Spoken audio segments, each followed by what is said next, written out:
Hello and welcome to ASMR Ghost Stories. If you enjoy a little bit of ghost, paranormal, strange but true, all told in the ASMR soft spoken or whispered, welcome. Sit back, relax, get just a little scared. But before you do put on your headphones, go ahead and hit the like button. Kind of get that out there. So if you like it, I know other people will too. Hit that subscribe button and the notification bell, because I do upload twice a week on Mondays and Thursdays. So today's video of hitchhiker stories, or I should say, Vanishing Hitchhiker Stories, was requested by a viewer, Salmon Hider 1655. So thank you for the suggestion. We're going to dive right into all kinds of different stories. The Hitchhiker of Black Horse Lake is one of Montana's most mysterious urban legends. In a state as large as Montana and with such a rich history, there are bound to be some strange happenings and unsolved mysteries. And the Treasure State certainly isn't without some crazy urban legends, such as the Phantom Hitchhiker of Black Horse Lake. An especially baffling urban legend, the Phantom Hitchhiker is said to haunt Cascade County near the city of Great Falls. If you grew up in the area, you may have heard the story of Black Horse Lake and its notoriously mysterious hitchhiker. It's one of the best lakes in Montana, but the hitchhiker is the star in the urban legends that surround this place. This particular tale takes place just off Highway 87 in Cascade County, north of Great Falls, in the Black Horse Lake area. This area is home to what some call the most aggressive Phantom Hitchhiker in the United States. There have been many stories of Phantom Hitchhikers in many states, but this is not your average brief glimpse. Here's how it typically plays out. Someone will be driving down this lonely highway toward Fort Benton, usually at night. Since this is a flat area, visibility is usually good. Someone in the car will suddenly spot a Native American man dressed in all denim on the side of the road. The man will appear to be hitchhiking, but as the car gets closer, he will suddenly roll over the hood and across the windshield of the vehicle as if he's been struck. Obviously, the normal reaction would be to get out of the vehicle and see if the man is hurt, which the driver often does. But by then, the Phantom Hitchhiker of Black Horse Lake has disappeared and is nowhere to be found. And of course, there's never so much as a scratch on the vehicle. This could easily be dismissed as the product of an overactive imagination, except that it's happened many, many times, and every time it happens, the story is the same. Many people believe that this is the spirit of a Native American man who was struck and unalived by a car on this highway many years ago. However, that incident hasn't ever been proven to have occurred. Have you ever heard of the Phantom Hitchhiker of Black Horse Lake? Ever been to Black Horse Lake? If so, have you seen the Phantom Hitchhiker for yourself? Go ahead and comment below if you have. Our next story takes us to Route 66, and it's Vanishing Hitchhiker. Route 66 is no stranger to roadside apparitions. In Albuquerque, New Mexico, the spirit of La Llorona, the weeping woman, is said to wander along a draining ditch called the Arroyo, searching for her lost children, whom she unalived. At the end of Manuel Boulevard in the foothills, visitors often hear sounds of screaming and dragged bodies. Legend has it that an old man once lived in the caves at the top of the hill who had a penchant for ladies of the night. I don't know if I can say the word because of, I guess, YouTube legalities. So they're the ladies of the night. You know what I'm talking about. And so he had a penchant for those and red rum. He haunts the roadside, walking and swinging a lantern with unseen hands. Meanwhile, the tortured souls of those who have leapt to their death haunt the soaring expanse of the Arroyo Seco Bridge, located in Pasadena, California. When the moon is full, the conditions are right for things that go bump in the night. The weary Route 66 traveler may very well come across one of these unalivable phantoms seeking peaceful release from this earthly realm. It's the same story for the dozens of other hotspots found in the forgotten nooks and crannies of Old 66, where motorists have lost their lives. The bridge at Devil's Elbow, Missouri, is an active venue for spectral disturbances, its victims often clamoring for attention. Same story for the treacherous S-curve located in Bushland, Texas, another death trap until they finally rerouted traffic around it that claimed countless lives during the early years of the road. Along a ghostly stretch of the old road between Weatherford and El Reno, Oklahoma, both travelers and residents alike have reported the sighting of a decrepit old man, with a humpback no less, making his way along the side of the highway.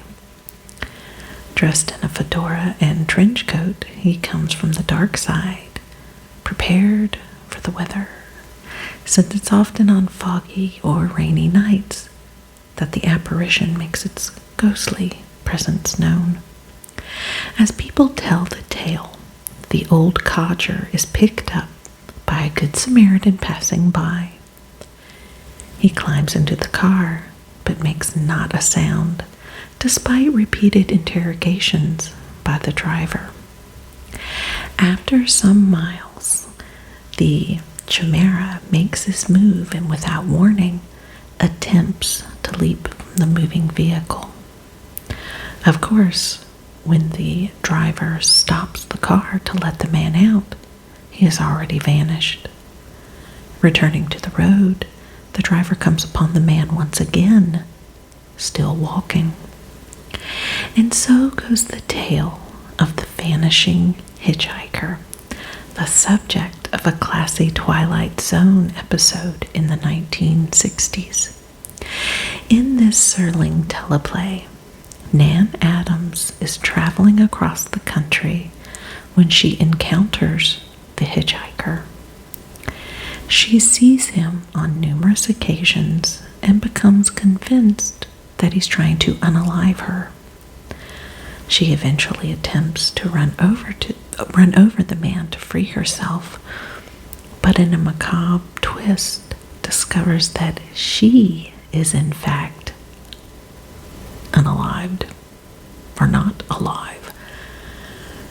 Her car flipped over at the start of her journey, and the pesky hitchhiker is merely the Grim Reaper. Distraught and confused, she returns to the car and looks in the vanity mirror on the visor. Instead of her reflection, Nan sees the hitchhiker in her place. "I believe you're going my way?" he inquires. The hitchhiker tale has many variations, one of the most popular being the hook-armed man, a crazed killer who has escaped from a mental institution. His victims are the unwary visitors to lovers' lanes and other quiet spots along where lovers pursue their amorous activities. It begins with a scratching coming from outside of the car, with no one is sure what it is. Scared witless, the lovers pull away. Only later do they see that the hooked arm of the man is attached to their vehicle and that they were moments away from being unalived. Our next story comes from a news program that it states, "Solved. Haunted legend of Lydia's Bridge, ghostly hitchhiker has roots in real history." Most North Carolinians know the legend of Lydia's Bridge and the ghostly hitchhiker, but did you know it's based on a real historic tragedy? Most North Carolinians know the story of Lydia's Bridge in Jamestown. However, many have mistaken it for the old graffiti-covered railroad bridge that goes over Main Street, completely unaware that the real Lydia's Bridge was shut down decades ago and sits buried in kudzu roughly 50 yards away in the overgrowth.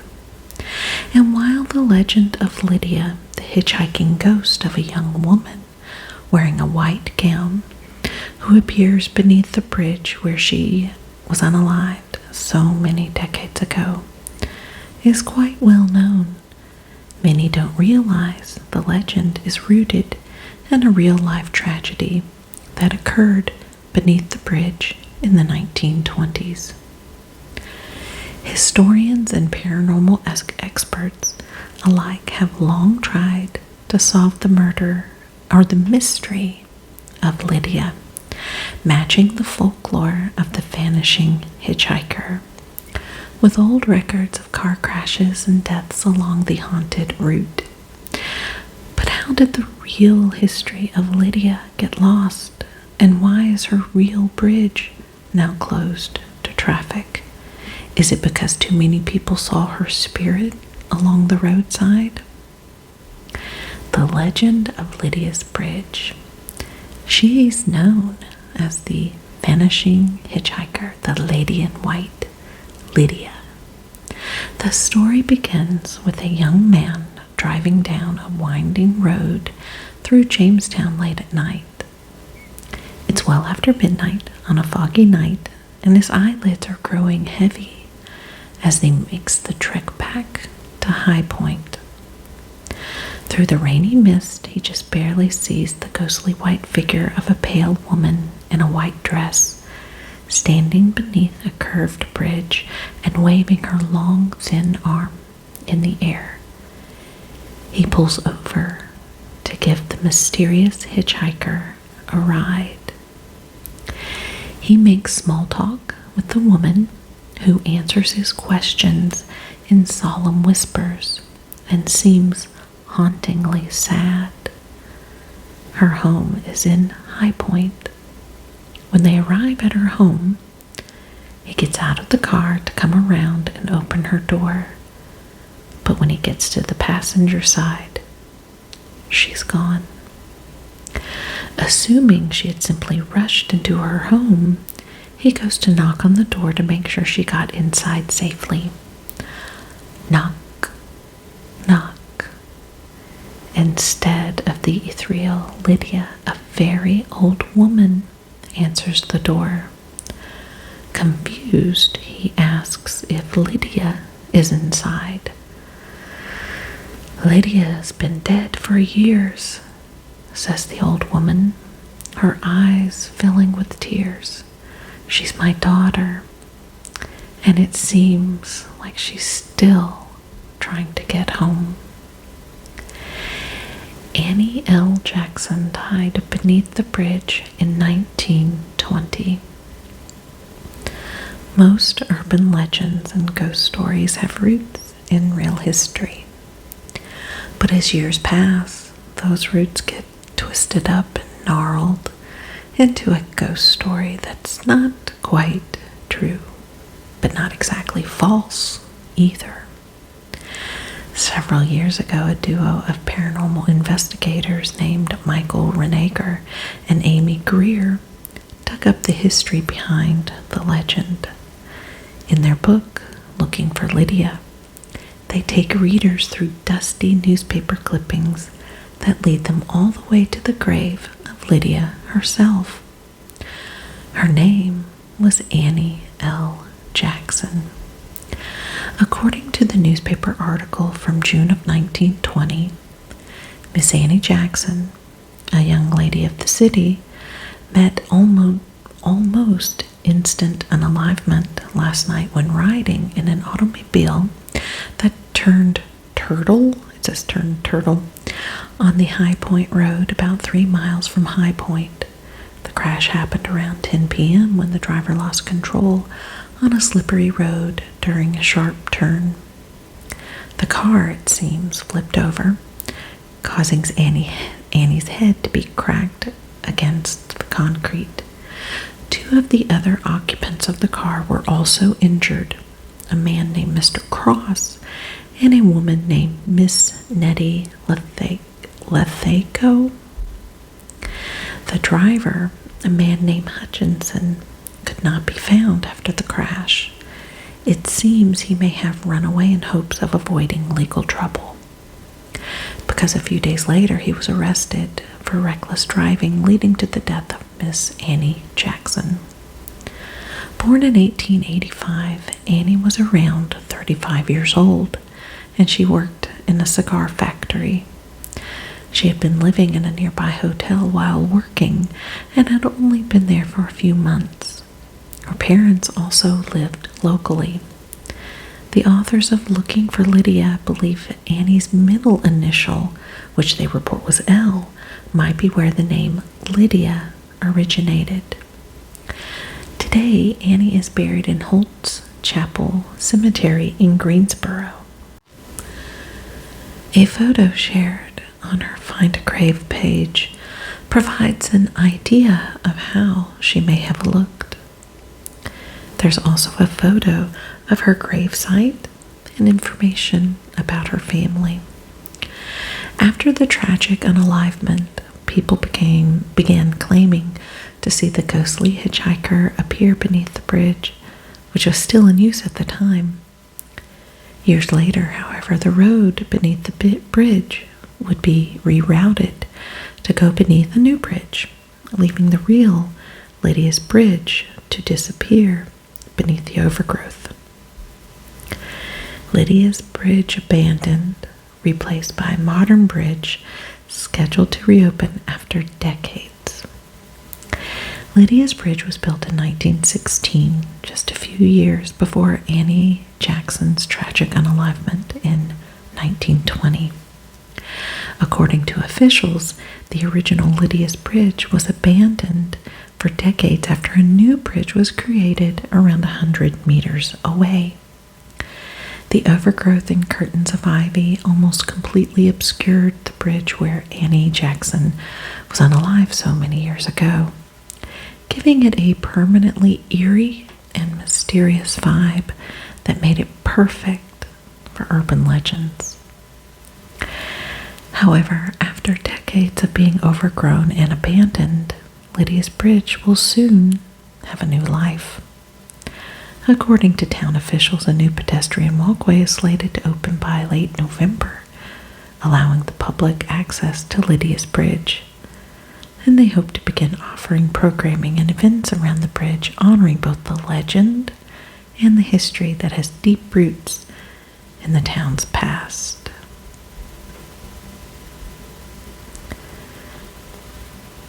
Ghosts of the Pennsylvania Wilds.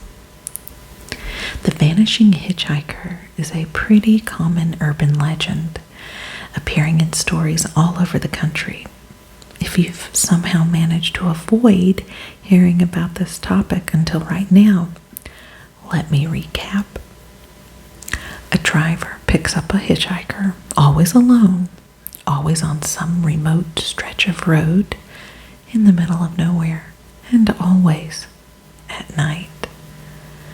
By the time they arrive at their destination, the hitchhiker has disappeared. There are variations on the story sometimes, but those are the basics. The Pennsylvania Wilds, however, seems to have its own vanishing hitchhiker.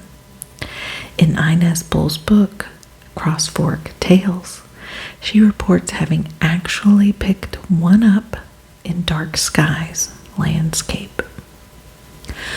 Bull doesn't explicitly mention where this happened. She describes the area as being on a remote, curvy road near mountains with very few houses around. That pretty much narrows it down to all of Potter County. However, given Inez Bull's family connections, it's a safe bet that the incident happened somewhere in the vicinity of Old Bull State Park. Bull was riding with her mother on a foggy night, driving over a mountain. She and her mother saw a man in white walking along the remote road. She couldn't stop, however, because the narrow road was too fog-covered for a safe stop. They passed the hitchhiker and could hear another vehicle behind them. Inez's mother said, "Let them pick him up." And they passed on. But a few miles later, they saw the same man, now ahead of them. This time, they stopped and picked him up. He was an old man with white hair, dressed entirely in white. "Where are you going?" her mother asked. "North," he said. "I walk across the world from north to south and east to west." When they got to the nearest town, which I'm making a guess at being Cross Fork, the man disappeared. There had been no stops, and he couldn't have left the car, and yet he was gone. There was, however, an old woman with a grocery bag walking along the road. Because this whole situation hadn't gotten creepy enough yet, they stopped and picked her up too.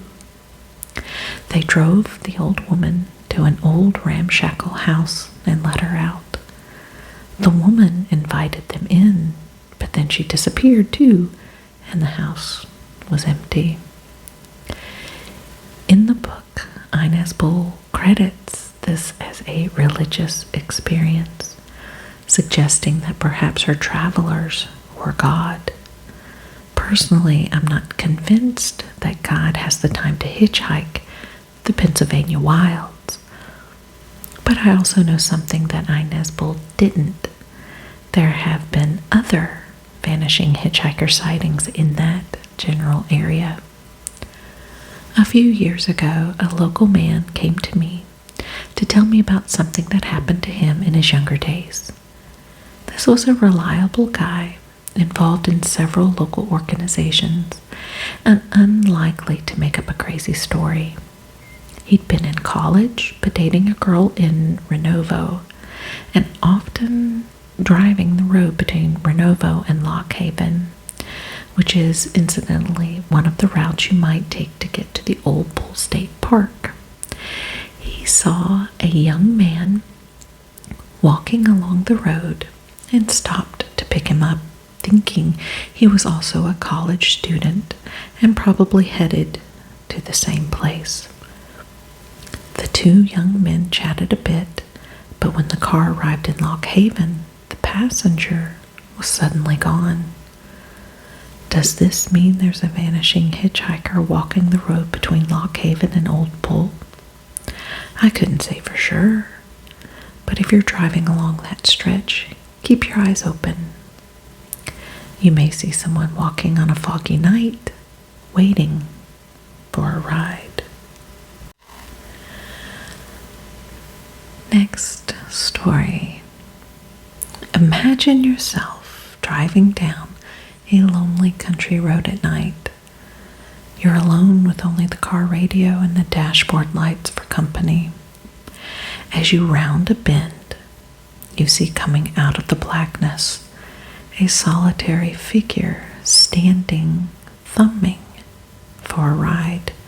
Do you stop and offer a lift, or do you pass the traveler by and continue on your way? Maybe you think that someday you might be in the same situation yourself and decide against your better judgment to stop and help out. Almost 40 years ago, a young tradesman from Bedfordshire decided he would play the Good Samaritan and pick up a stranded traveler. It was to prove to be one of the most chilling and convincing paranormal encounters of modern times. Late in the evening of 12 October 1979, 26-year-old carpet fitter Roy Fulton from Dunstable was returning home from a pub darts match in nearby Leighton Buzzard, I think it says, when he stopped to give a lift to a young man standing on an isolated stretch of Station Road on the outskirts of Stanbridge. Notions of ghosts and the supernatural were far from Fulton's mind. As being an avid Liverpool supporter, he was casting his thoughts ahead to the following day's match and the prospects of his favorite team. In the glare of the minivan's headlights, he saw a youth standing on the near side verge thumbing for a lift. Deciding he was going either to Tottenham or Dunstable, Fulton came to a halt in front of the hitchhiker who walked along the road towards the van. He was casually dressed in dark trousers and jumper and wore a white collared shirt. Nothing seemed out of the ordinary. The man opened the passenger door and got in. When asked where he wanted to go, his only response was to point ahead further down the misty road. Fulton let in the Mini's clutch and the van pulled away. The journey continued in silence for some minutes until Fulton decided to offer the youth a cigarette. It was the point where what had been a completely ordinary, familiar situation suddenly crossed over a threshold into the strange and frightening world of the unknown. I leant forward and picked up the packet of cigarettes, he later recalled, turned around to offer the lad one, and the boy or man was not sitting there. Stunned, Fulton pulled the Mini to a halt and, turning on the interior light, looked into the back, thinking the youth had somehow climbed into the rear of the van. There was nothing there. Roy Fulton was completely alone. Now terrified, Fulton drove in a panic to his local pub, the Glider in Lowther Road, Dunstable. Ashen-faced and shaking, he blurted out his terrifying story to the landlord, Bill Stone, and a group of regulars. Two things haunted him about his experience: that the eerie, pale-faced youth was somehow part of an earlier traffic accident which had not yet been reported, and secondly, that the sad, silent figure would somehow follow him home. Fulton was later interviewed by writer and researcher Michael Goss, and in 1985 took part in the respected television documentary series Arthur C. Clarke's World of Strange Powers. On both occasions, he told the same story without any deviations or embellishments. That one night in October 1979, he took a ghost for a ride. Many countries as diverse and wide apart as Sweden, Pakistan, Canada, Korea, and South Africa all have their individual and specific phantom hitchhiker tales. But the experience of Bedfordshire motorist Roy Fulton ranks as one of the most compelling and thought-provoking of all. And now we're going to end out today with 8 creepy vanishing hitchhiker ghosts. Number 1, or actually it's number 8 because it's a countdown to number 1. So number 8, White Woman of Belgian Tunnel. The White Woman of Belgian Tunnel is an urban legend from Switzerland that seems to have emerged in the early 1980s. In Belgian Tunnel, an old woman is said to sometimes appear in the road ahead of lonely drivers at night. The driver slows when they see her there. She hitches a ride with the driver for a few minutes before suddenly vanishing from the vehicle, hence the name Vanishing Hitchhiker. Apparently, the woman looks sick and tired. If a driver asks if she's okay, she responds by telling them something terrible is about to happen. Number 7, Niles Canyon Ghost. The Niles Canyon Ghost is one of the less well-known tales of the vanishing hitchhiker ghosts. The legend described a young girl who was unalived in a car crash on the way to her high school prom. The car crashed into Niles Canyon, and she was never seen again. Not alive, anyway. Ever since then, her ghost has returned to the road on the day that she was unalived, February the 26th. Drivers see her wandering the road in her dress, so they pick her up. She tells them where she lives, and they agree to drive her there, but she soon disappears. The drivers visit the address she told them to take her, and they find a run-down, long-abandoned house. Number 6, Lady of White Rock Lake. White Rock Lake is a large reservoir in Texas.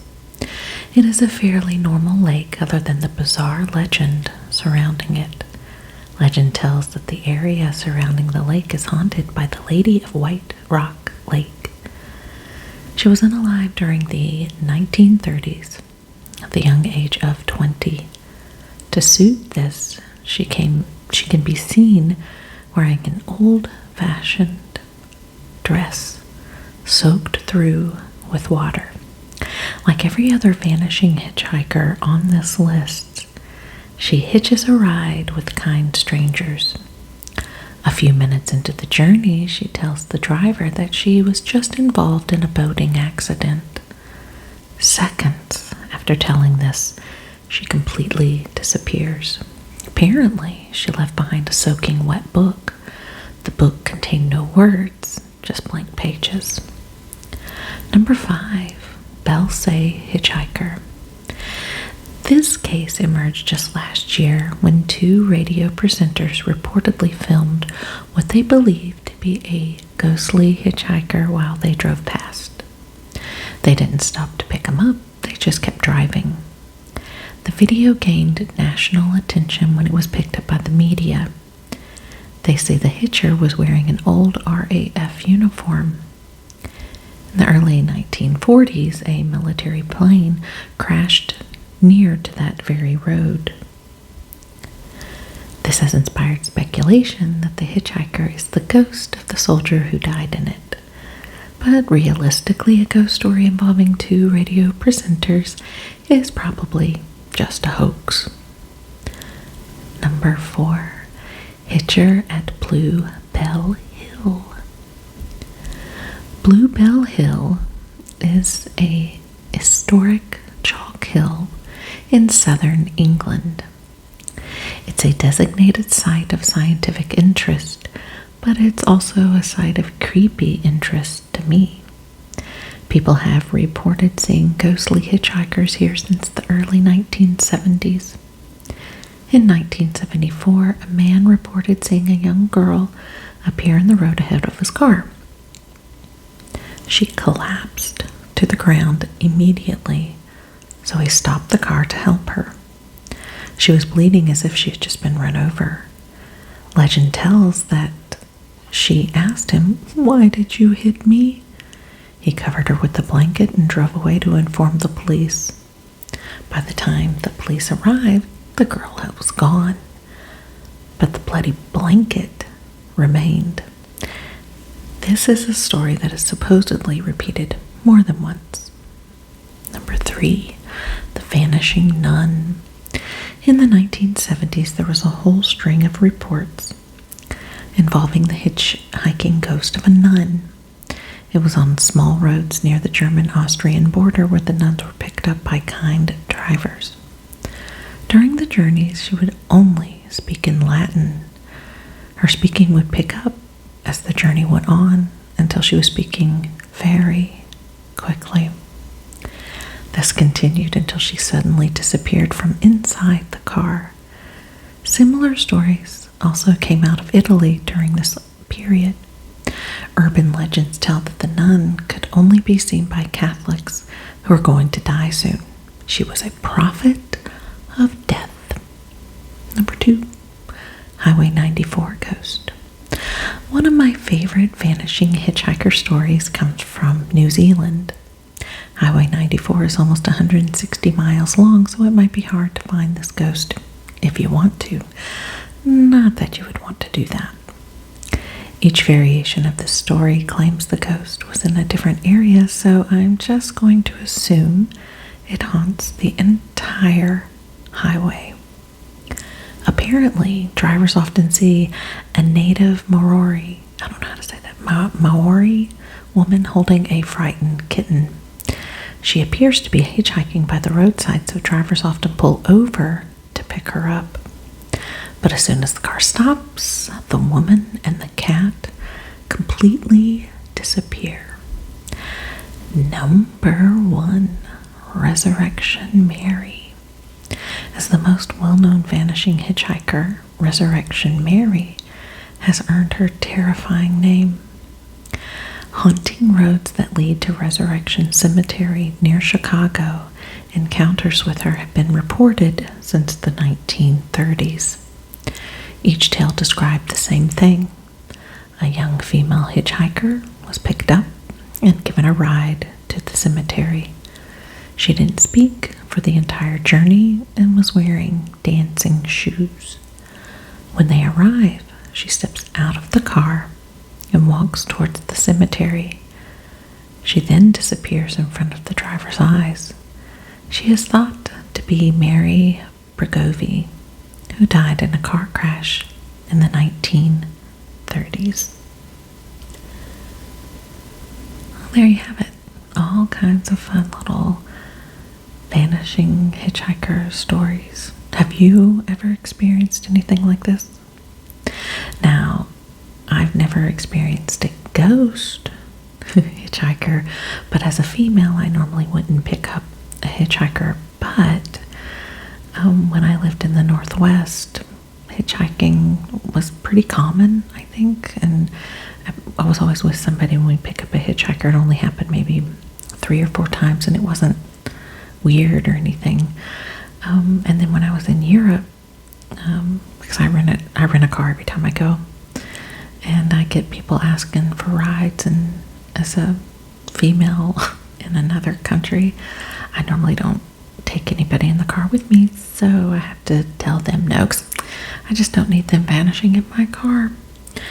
So thank you again for the suggestion, Salmon, I believe it is, Salmon Hider 1655. This was fun, so thank you again for suggesting it. And for everyone, go ahead and hit that like button. So, because if you're liking it, I sure would like other people to like it too. Hit the subscribe button, because I do upload twice a week, Mondays and Thursdays, so hit that notification bell as well. So until then, everyone, stay just a little bit scared.